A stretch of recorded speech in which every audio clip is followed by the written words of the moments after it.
Doña Rosa, don Paco, ¿cómo están? Bien, bienvenidos, ¿eh? Como siempre, bienvenidos a este que es su rinconcito aquí en 12TV. ¿Tomamos un cafecito? ¿Le parece bien? Porque el tema que vamos a tratar hoy es un tema como para escucharlo bien. Escuchar y reflexionar. Y mientras se toma un cafecito, mucho mejor.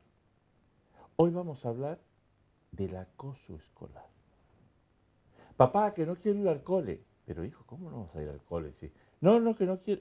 Y resulta que detrás de ese papá, no quiero ir al cole, se esconde un me maltratan en el cole, me acosan en el cole. Es un tema, y no tan solo en el cole, en muchos otros escenarios también. Hay una asociación que es la Asociación Valenciana contra el Acoso Escolar. Y hoy hemos invitado a su secretario general para hablar de este tema que nos importa a todos, don Francisco Sorolla. ¿Cómo le va, don Francisco? Hola. ¿Bien? Muy bien, trabajando como siempre en pro de los niños y de la infancia. Papá, no quiero ir al cole. Ahí nace, creo que es la primera alarma, o Sí, estoy equivocado. sí, no, es efectivamente la primera alarma, aparte de otras muchas más que normalmente el niño suele demostrar con una serie de señales de que está ocurriendo algo en el colegio, ¿no? Ujú. Por ejemplo, pues cuando llega el domingo o el lunes empieza a ponerse enfermo, no porque él quiera, sino porque la sintomatología de saber que va a ir a una tortura, pues le hace sentirse mal. Después, cuando el niño muchas veces regresa del colegio hecho un cromo, amoratado, que es las señales más, digamos, más visibles, claro, si esto se repite un día, 2 días, 3 días, 4 días, podemos estar hablando de acoso. O cuando le faltan, por ejemplo, pues su mochila, su plumier, no es que lo haya perdido, sino es que muchas veces se lo han arrebatado los presuntos agresores. Ujú. Entonces, esta serie de señales, el también bajar el rendimiento escolar, el no querer ir a excursiones, el que el niño se vaya quedando sin amigos, que le hagan la exclusión social, pues son una serie de sintomatología que demuestra que ahí está ocurriendo algo. Que no, vamos, no hace falta ser muy catedrático para darse cuenta de que al niño le están haciendo acoso. Pero estamos hablando de un problema que se da en niños pequeños. Estamos hablando de la escuela primaria. Bueno, el acoso escolar, donde hace unos años donde más relevancia tenía eran niños de 14 y 13 años. Estamos hablando de instituto. No, en todos los ámbitos, todos los Ujú. centros educativos. Entonces, antes era 14, 13 años, por desgracia ha bajado la media. Ahora donde más se está produciendo, entre los 10 y 12 años. Y bueno, como tema muy curioso, podemos dar digamos, dos resultados, el menor y el mayor, que serían récord Guinness. Ujú. El caso de un niño de 4 años en un jardín en parvularios, por decirlo de alguna manera, que había una banda de 4 o 5 niños que no lo dejaban en paz, lo tenían martirizado. Y en el otro lado de la moneda, personas adultas de 49 años que están estudiando formación profesional o sacándose cualquier titulación, y hay personas de 30 a 35 años, tuvimos el caso de una enfermera en Valencia que no la dejaban en paz, no querían que estuviera estudiando ahí. O sea, entre ese espectro de edades se mueve. Ahora, donde está la punta del iceberg, donde está lo más grave, ya te digo que es entre los 9 y 12 años ahora mismo. Claro, pero es que si usted me habla que hay un niño de 4 años Sí, que estaba siendo acosado, me está diciendo también, creo entender, que los acosadores tienen 4 o 5 años. sí, efectivamente. Sí, es increíble. Hay que tener en cuenta una cosa que la sociedad no se da cuenta o no se quieren dar cuenta. Los niños son como los monos y los loros. Y lo digo sin intención, por supuesto, de faltar a nadie. Con esto quiero decir que un niño repite lo que ve hacer a los demás y dice lo que oye decir a los demás. Por eso digo mono y loro. Bien. Entonces, ¿qué ocurre? Si la sociedad está reflejando un clima de violencia, un clima de dejadez, una falta de valores, que lo tenemos por todos los lados, pues el niño va absorbiendo eso poco a poco. Otros empiezan de más pequeñitos y otros de menos pequeñitos, pero tarde o temprano serán la copia, la fotocopia de lo que están viéndose reflejados en la sociedad. Entonces, para evitar esto, nosotros siempre hemos dicho que lo principal y fundamental es educar en valores desde pequeñito, que es muy importante las asignaturas, pero más importante es el saber ser y el saber estar. Entonces, deberíamos de enseñar lo que es la cordialidad, el diálogo, la empatía, la asertividad, antes que tal vez las matemáticas, la química, el idioma, etcétera. ¿Pero quién se encarga de eso? Bueno, Y ojo, sí, que se lo digo porque sí, sí, en la sociedad que vivimos parece que hemos perdido el norte, ¿no? sí, No, sí, eso es cuestión de la escuela. sí, No, eso es cuestión de la casa. sí. Yo Antes tengo, era de la casa. bueno, realmente parte de los padres primero, pero Claro. yo voy a dar, digamos, unos porcentajes que creo que son los más justos. Si dijéramos que el colegio ha de educar a los niños igual que los padres al 50%, estaría dando demasiada carga al colegio, porque el colegio está para enseñar, no tanto para educar. Pero sí que podríamos poner unos porcentajes de que, por ejemplo, los padres deberían educar a los niños en un 60-70% Ujú. y el colegio mantener, digamos, un régimen complementario de esa educación en un 40-30%. Tan malo es que unos padres sean perfectos y el colegio luego no sea una animalada, porque yo he visto, Ujú. con perdón, pero lo he visto, profesores insultando, poniendo etiquetas a los alumnos, directores que no quieren atender, etcétera. Como al revés, he visto colegios maravillosos que luego llega el niño en casa y se encuentra pues que el padre pega a la madre, que la madre es drogadicta o el padre es un ladrón. Entonces, claro, tiene que haber un equilibrio. Si ese equilibrio no lo hay, por mucho que una de las dos partes lo haga muy bien, la otra lo va a estropear. Bien. Es así. Lo dijo muy bien, usted tiene que ser complementarios. Efectivamente, y la mayor carga la deben de tener los padres. O sea, Ujú. es muy fácil tener un hijo, ¿no? Todos lo sabemos. Lo difícil es luego criarlo, educarlo y mantenerlo. Usted sabe que yo ejercí la docencia en Mm, Argentina durante algo más de 15 años. mm. Y recuerdo siempre si me permite que le Sí, cuente una anécdota, sí, sí. recuerdo siempre una reunión de padres eh, donde se tocó el tema de un chico problemático. ¿No? El chico debe haber tenido 15 años aproximadamente.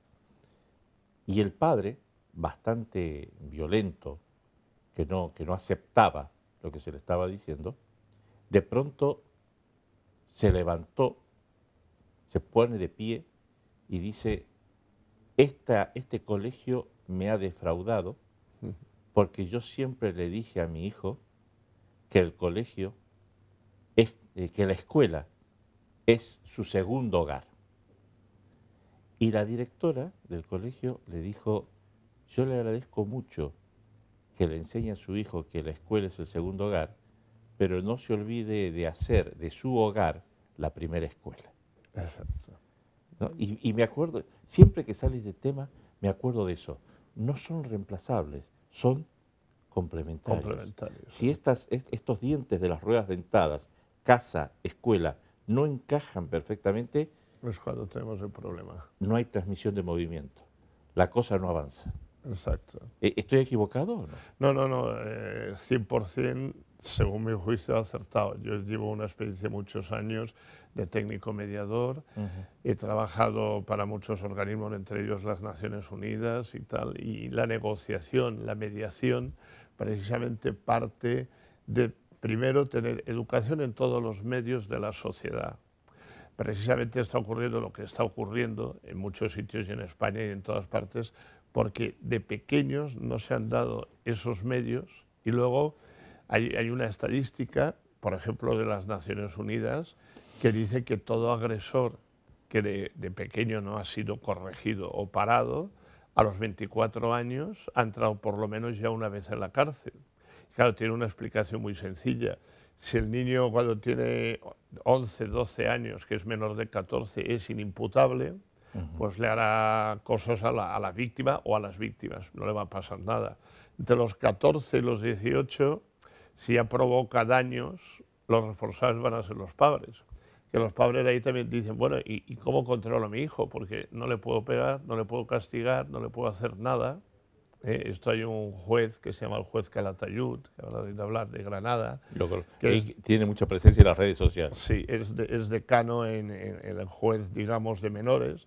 Dice, claro, exigir a unos padres, creo que era un niño, pero tampoco, no se le puede castigar porque eso es daño psicológico. No se le puede prohibir salir, no se puede hacer nada. Claro. ¿no? Entonces, soluciona el problema, pero te atan las manos. Claro, exacto.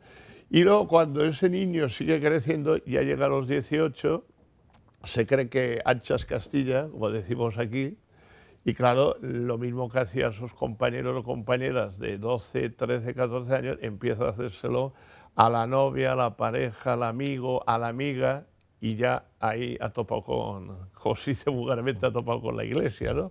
Que es que ya tiene edad penal a partir de 18 años. Y entonces, claro, lo coge por las orejas y se va a la cárcel. Por eso, lo que se intenta es evitar esto, porque cuando uno va a la cárcel, no nos equivoquemos, la rehabilitación es casi imposible. Ahí lo que acaba es metiéndose en drogas, en bandas juveniles y todavía peor.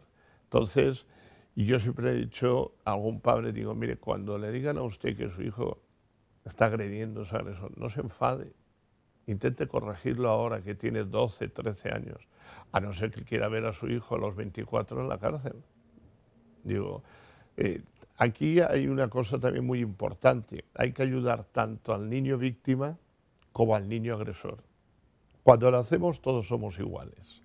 ¿Por qué no nos hacemos agresores, víctimas o lo que sea? Pues muy sencillo, debido a la familia, al entorno y a la educación que nos han dado. Hay anécdotas, muchas veces me preguntan a mí, psicólogos que acaban de empezar o mediadores que no tienen experiencia, me dicen, vamos a ver, ¿me puede usted dar el perfil de la víctima o el perfil del acosador? Digo, mire, y si yo le doy el perfil de la víctima, del acosador, es como si le fuera a dar el perfil de un asesino en serie en el FBI. Eso cumple una vez a lo mejor de cada 100. Es que no hay un perfil exacto, porque da la casualidad de que un niño en un colegio de barriada, de gente humilde, de migrantes, tal, puede ser una bellísima persona, y un niño que a lo mejor es de una familia noble, una familia rica y tal, pues ser un gamberro, ser un agresor. Entonces, lógicamente, yo pongo una comparación. Si un coche nos metemos en la autopista a 300 por hora, tendremos más posibilidades de estrellarnos, pero eso no significa que nos vayamos a estrellar. Entonces, hay mucha gente que prejuzga y aquí hay que quitar los prejuicios. Un niño por estar en una población o ser de una raza o ser de una religión no tiene por qué ser más malo ni más bueno que otro.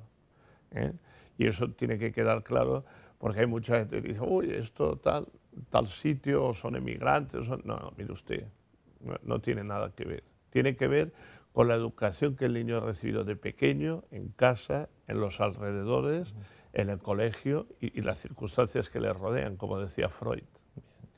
El acoso es violencia.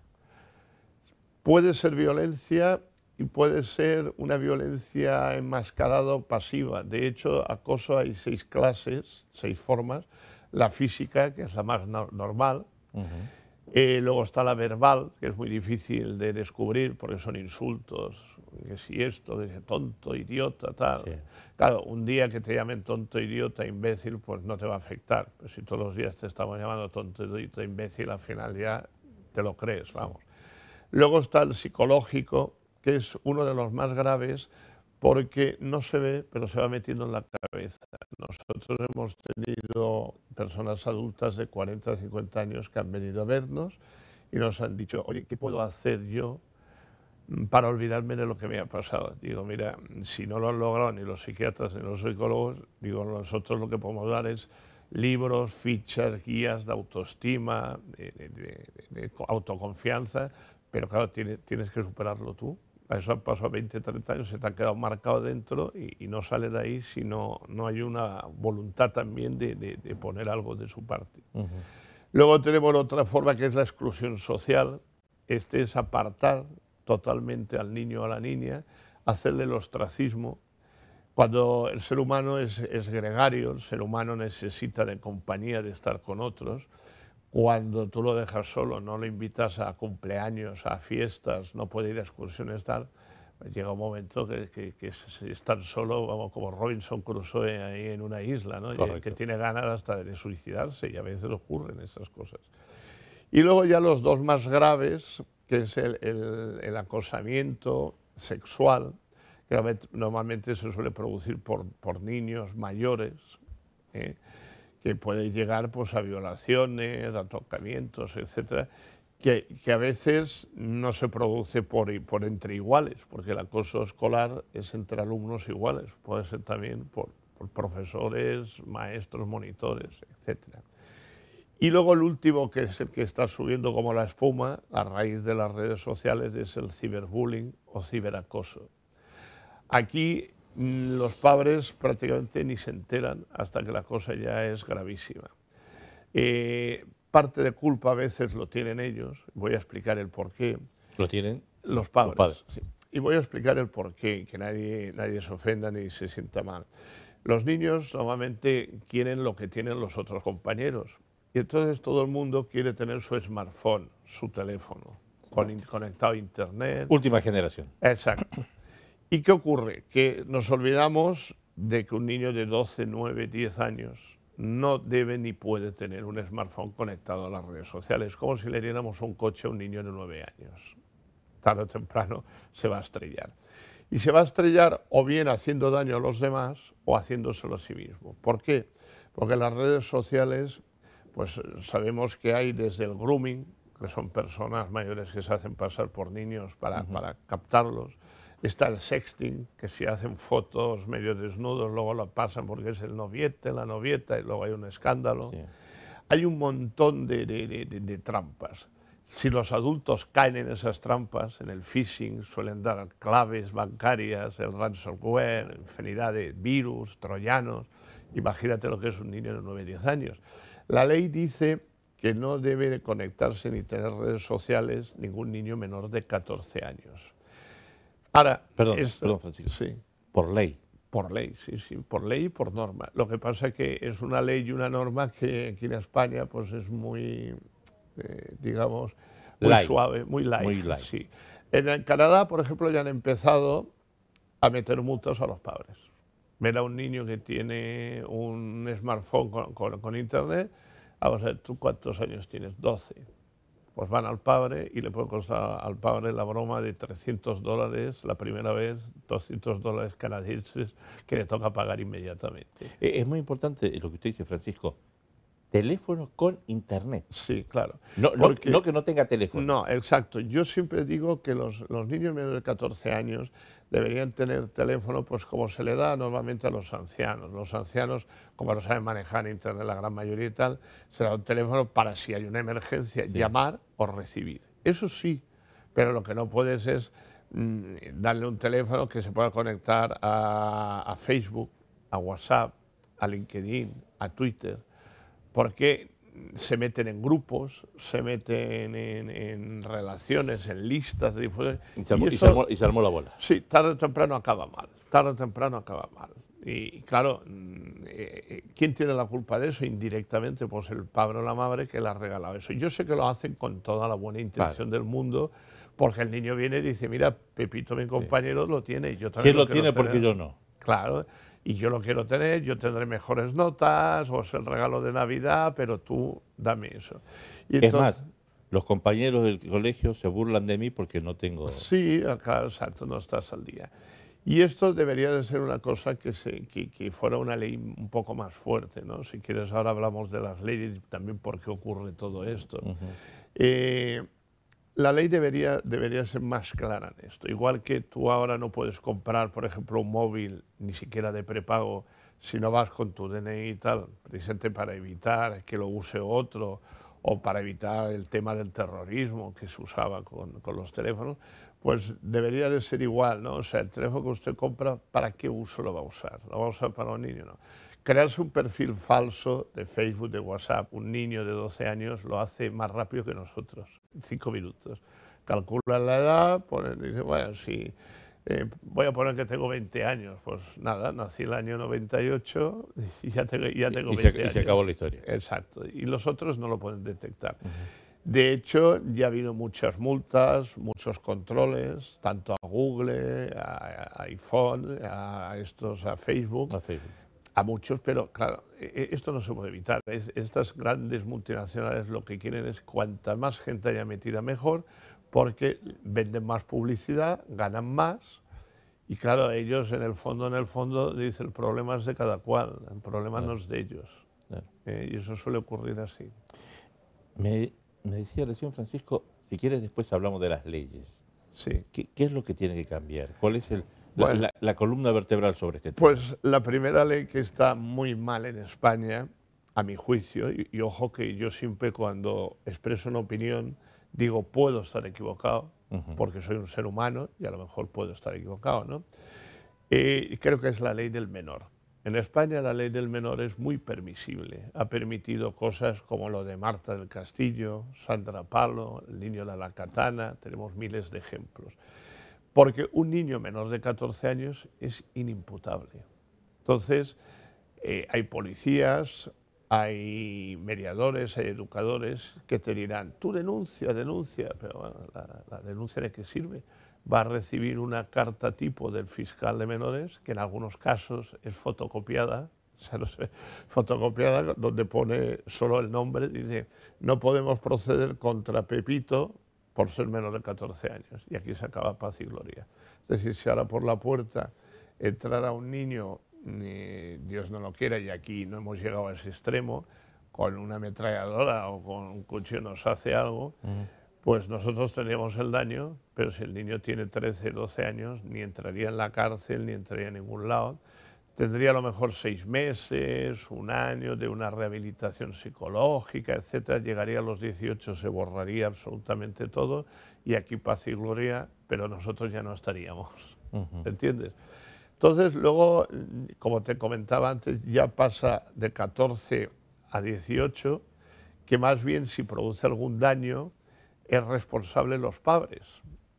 Claro, hay jueces, como este señor, el juez Calatayud, que dice, bueno, es que el niño ya tiene uso de razón con 16 años, entonces lo que debería hacerse es ponerle castigos comunitarios, como por ejemplo ordenar una biblioteca, cortar los setos de un jardín, algo que le costara que se diera cuenta del mal que ha hecho, ¿no? Entonces, yo no, como Abalcae, no pedimos leyes como hay en algunos estados de Estados Unidos que dan pena también, que se pasan por el otro lado.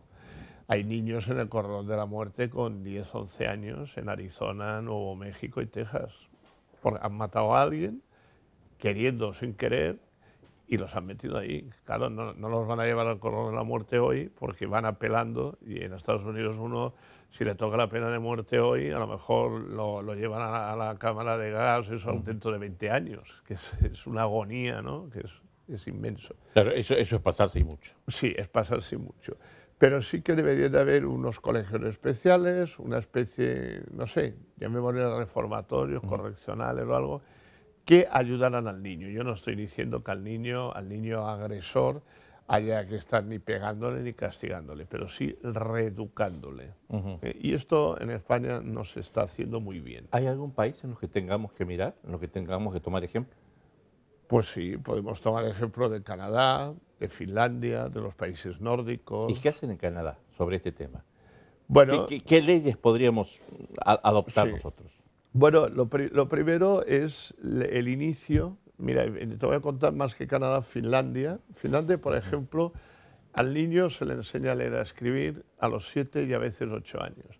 Pero a los 2, cuando lo llevan al jardín de infancia, a los 2 años, le enseñan a trabajar en grupo, a que si un niño le pasa algo, le tienen que ayudar los demás. Es decir, como aquel famoso método Ubuntu de África, ¿no? Una palabra que es un sistema operativo informático, pero que viene a significar lo había una anécdota una vez, esto ocurrió en Nigeria, que un sacerdote estaba repartiendo regalos, se le acabaron los regalos y un niño no le pudo dar el regalo y el niño se quedó triste.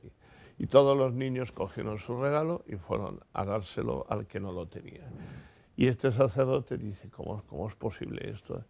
Y todos dicen, Ubuntu, Ubuntu. Entonces cuando le tradujeron eso, dice, es que Ubuntu significa que los demás no podemos ser felices si dentro de nuestro grupo hay alguien que es infeliz.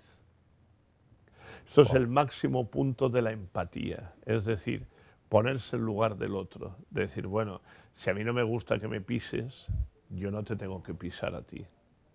Esto es lo que habría que, y lo que enseñan ahí de pequeñitos. Entonces, claro, cuando tú ya vas a enseñar a leer, a escribir las asignaturas, esto lo tienen muy enraizado aquí. Siempre te puede salir alguna oveja negra, por supuesto, pero a lo mejor de cada 100 casos ahí sale uno y aquí de cada 100 casos nos salen 90, porque no hemos enseñado valores. Hay muchos valores que se han olvidado. Yo siempre digo que los que sean religiosos, pues, que pongan a sus hijos en cosas religiosas, porque no hay ninguna religión del mundo que diga cosas malas. Yo he leído el Corán, el Talmud, lógicamente la Biblia, he leído muchos libros porque trabajo en las Naciones Unidas, y es la interpretación que se hace del libro. Si tú haces la interpretación como te dé la gana a ti, si dices, bueno, hay que convertir al infiel, y al infiel hay que convertirlo, y tú dices, cargándomelo, pues vale, pero hay otras maneras de convertir a una persona si la quieres convertir. Como decía Miguel de Unamuno en la Guerra Civil Española, dice, venceréis, pero no convenceréis. Lo importante en este mundo es convencer a la persona, porque si la convencemos, la hacemos nuestra. Mientras que si la vencemos, siempre tenemos a esa persona enemiga y el día que te gires te va a dar la puñalada, porque claro, no está de acuerdo contigo. Entonces, todos estos valores es lo que hay que enseñar a los niños pequeños. Francisco, yo me pongo en el papel de doña Rosa y don Paco que nos están viendo. Y dicen, ¿cómo hago? Yo necesito ayuda.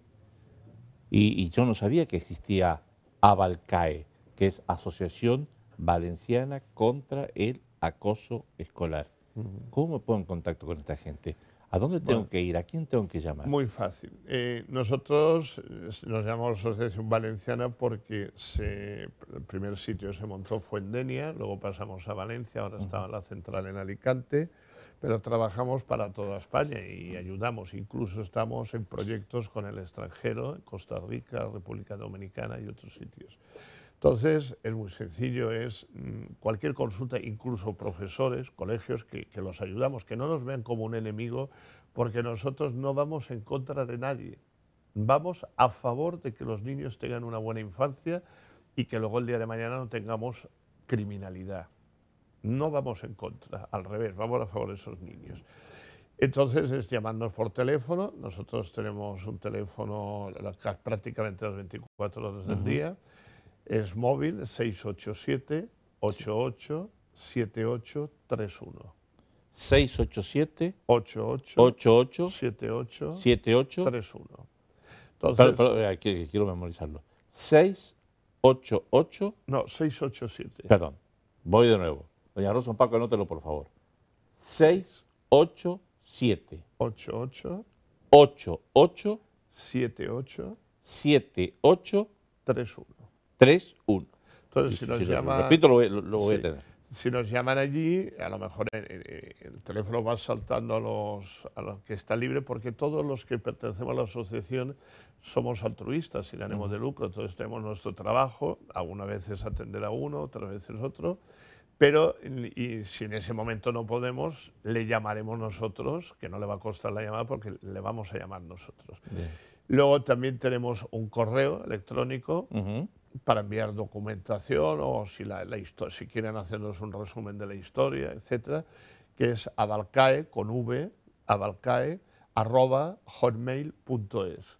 Hago inciso en que es hotmail.es porque algunas veces ponen .com y entonces el correo no llega. Abalcae@hotmail.es. Abalcae, con V de Valencia, abalcae, @hotmail.com. Es .es porque la asociación empezó como plataforma el año 2000 y en aquellos años, pues digamos, en los correos utilizaba digamos, las nacionalidades, en este caso España es .es. Bien. Ahora más se utiliza siempre el término .com, pero en aquella época era .es todavía. Y para que les quede, para que lo puedan memorizar, abalcae es A de asociación, Val de Valencia, por eso Sí. va con V, Acoso escolar. C de contra, Contra acoso escolar. A de acoso y E de escolar. Exacto. Abalcae. Exacto. Esas serían las siglas. ¿Por qué hace esto, don Francisco?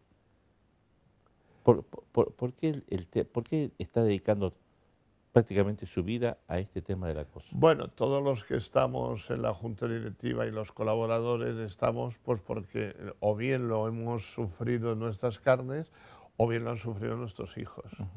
Por ejemplo, la presidenta fundadora, María Teresa Canet, tiene 3 hijos y los 3 hijos sufrieron y uno de ellos casi llega al suicidio. Es que hay una cosa de fondo aquí que no hemos comentado, pero cuando un niño ya no tiene salida, se ve perdido, pues a veces hay suicidios. Y los suicidios no se saben, porque luego, entre comillas, vienen enmascarados por un accidente doméstico o un accidente en la carretera, etcétera, pero en España hay una media de 200 suicidios anuales a veces de niños que no saben qué hacer. Y ahora voy a dar una cifra que alguno me dirá, este señor está loco, yo le diré, no, usted vaya a la OMS. La OMS es la Organización Mundial de la Salud, anexa a la ONU, que es la encargada de tratar el acoso escolar, porque lo toman como una enfermedad. Pues la OMS, las últimas cifras que dio en Europa el año pasado fueron cerca de 200.000 niños suicidados, contando las 50 naciones que tiene Europa, sea incluida Rusia. Pues había 200.000 niños suicidados que directo e indirectamente, cuando se ha hecho la investigación, han encontrado pues cartas, resto en sus emails, en sus ordenadores, sitios de que deseaban y lo han hecho, se han suicidado, a veces se han tirado por una ventana, otras veces se han tomado pastillas, etc. Entonces, el problema es muy grave para las víctimas. No estamos hablando de un tema donde los amiguitos de mi hijo lo molestan. Estamos hablando de un tema de vida o muerte. Es un tema que más bien es como una tortura diaria. O sea, a mí a veces me dicen en algún colegio, algún psicólogo, dice, es que al niño le pasa esto, al niño víctima o a la niña, le pasa eso, bueno, tiene habilidades sociales, bueno, sabe defenderse, tal. Y yo le contesto, digo, mire usted, si a un adulto nos lo llevamos a Siria, pongo Siria porque ahora hay una guerra ahí, Sí. y lo tienen un mes los talibanes torturándole, cuando salga de ahí y vuelva aquí, no es que no tenga habilidades sociales, que no va a poder ni salir a la calle ni va a tener de nada hasta el cabo de 1 año o 2. Y eso será una persona adulta. ¿Qué es un niño? Pues un niño todavía mucho peor. Eso es una tortura continuada. Y muchas veces los agresores no se dan cuenta de eso porque también son niños y lo que buscan es divertirse o quedar como el líder de la manada, el líder del grupo. Yo no le llamo líder, porque líder es una palabra positiva para mí. Yo le llamo macho alfa o hembra alfa. Macho alfa es aquel que tiene que dominar a toda su prole, todos los que hay ahí. Y dentro de las víctimas y de los agresores hay una tercera figura, que son los espectadores. Los espectadores le ríen las gracias a este macho alfa o hembra alfa porque no quieren ser víctimas, tienen miedo, o bien porque también se están divirtiendo con esas burradas, con esas gamberradas. Entonces, claro, no hay que confundir cuando, por ejemplo, se hace una inocentada, cuando uno un día al año abre la universidad y hacen unas pruebas, unas cosas, o en el ejército, en la mili, que se hacían. Eso es una broma puntual. Eso es una broma que puede llegar a ser broma pesada, pero una broma, ¿no? Igual no un que acoso. un día en el colegio, pues oye, te puedes pegar con alguien, es una cosa puntual tal. Aquí se trata de un hecho reiterativo. Se trata de la gota de agua. Sí, ton, y claro, llega un momento que la gota de agua te talabra, vamos. Claro. claro. Ese es el problema. No quiero terminar el café sin hacerle esta pregunta, para sacarle el jugo a todo su saber. Lo que pasa es que Carlitos no es que sea víctima de acoso. Es un chico raro, no. Ya. Bueno, ¿Sabe lo que le estoy preguntando? sí, por supuesto. La culpa no es del acosado, es que se la busca, es que él es así, es raro. Bueno, ahí ¿Suele pasar esto o no? sí, también suele pasar. Aquí ni todo es negro ni todo es blanco. Hay muchas tonalidades de gris, ¿no? Entonces puede ocurrir que el niño, por ejemplo, esto nos ocurre con los niños que tienen alguna deficiencia, alguna cosa. Por ejemplo, los niños que tienen Asperger o autismo.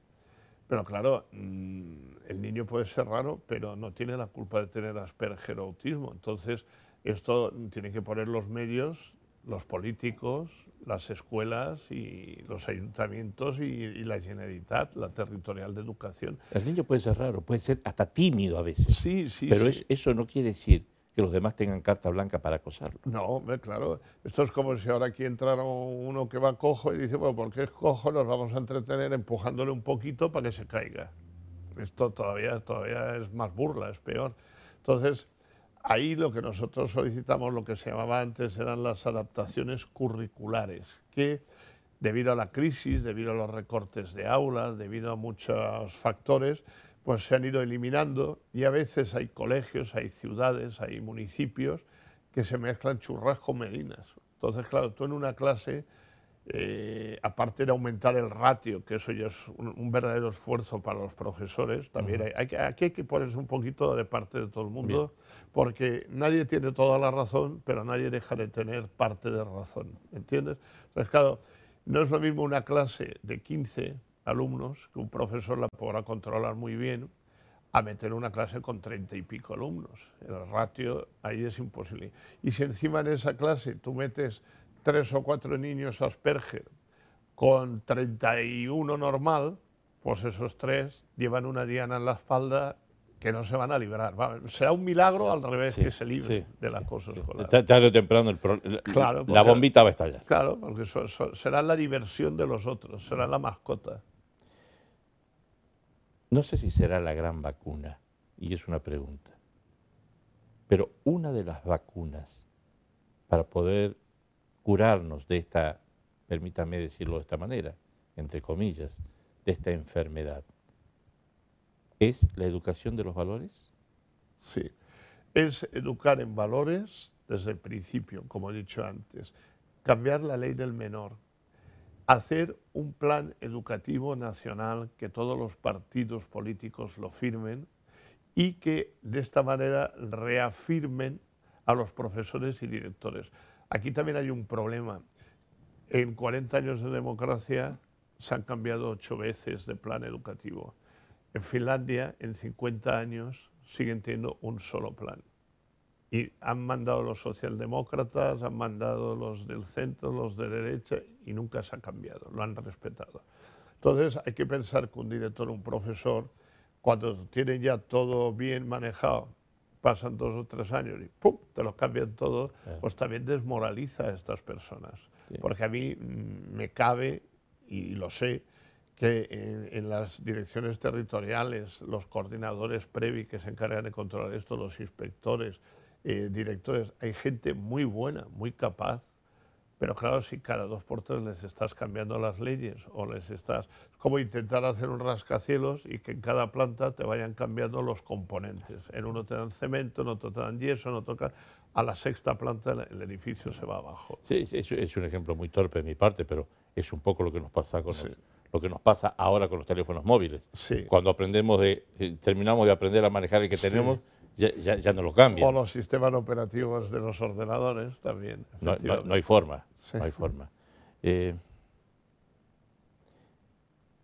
Si en más de una oportunidad usted me puso como ejemplo Finlandia, sí. ¿Por qué no copiamos? Bueno, aquí hay una cosa muy importante. Es bastante difícil copiar un país uno de otro, cuando ya viene de tradiciones muy antiguas. Y voy a intentar explicarlo con un ejemplo. Aquí todos vemos normal que las mujeres conduzcan en coche y vayan con la cara destapada, normal, ¿no? Correcto. Es una cosa, lo vemos normal. Pero ahora nos vamos a Yemen, digo Yemen por decir una población, y si llevamos ahí y ponemos a una mujer al volante de un coche y con la cara descubierta, no tarda ni 2 segundos en que es arrestada y metida en la cárcel, porque tienen sus costumbres, que yo no digo yo ahora no estoy juzgando ni que sean buenas ni malas. No, está hablando de costumbres. Esa es la costumbre de que una mujer no puede conducir y que tiene que ir con la cara tapada. Entonces, este ejemplo, ¿qué quiero decir con ello? Pues que Finlandia lleva ya muchos años. Es una raza más bien vikinga, anglosajona, normanda, de muchos siglos.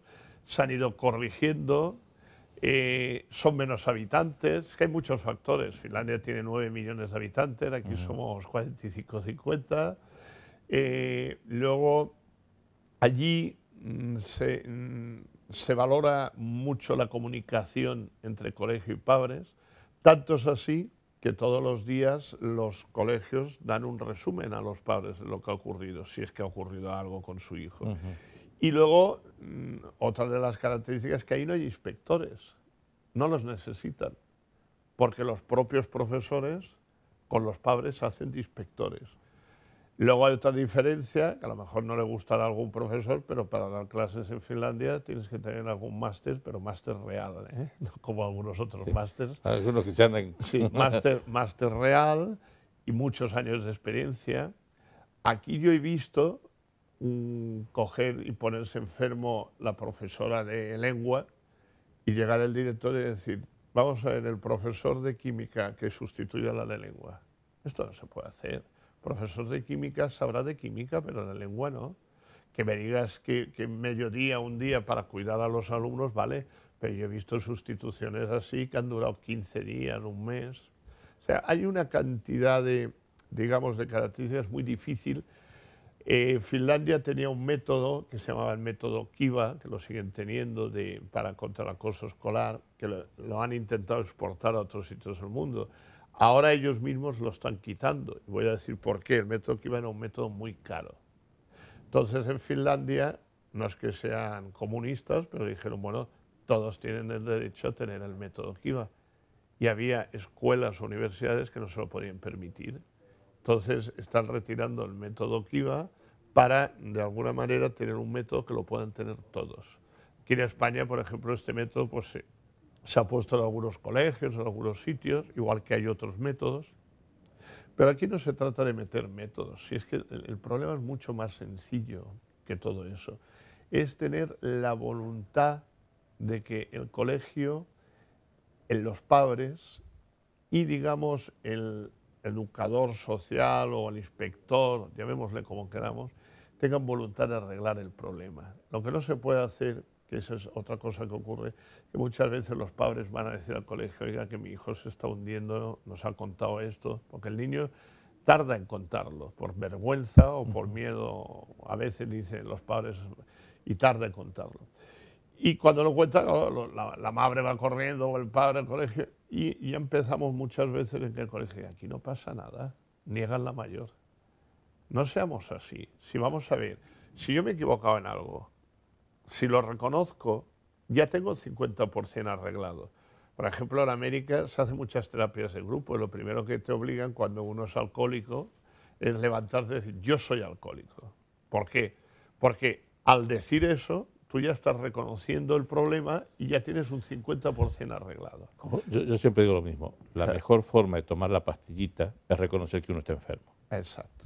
Entonces, primero eso, que haya una asertividad, luego la empatía y luego cuando muchas veces se mete en asuntos sociales o se meten entidades o la inspección y tal, a los agresores casi no los investigan ni nada. Lo máximo que se le hace a un agresor, se lo pillan infragante o si ya tiene mucha fama de agresor, pues mira, 4 días expulsado a casa o 7 días.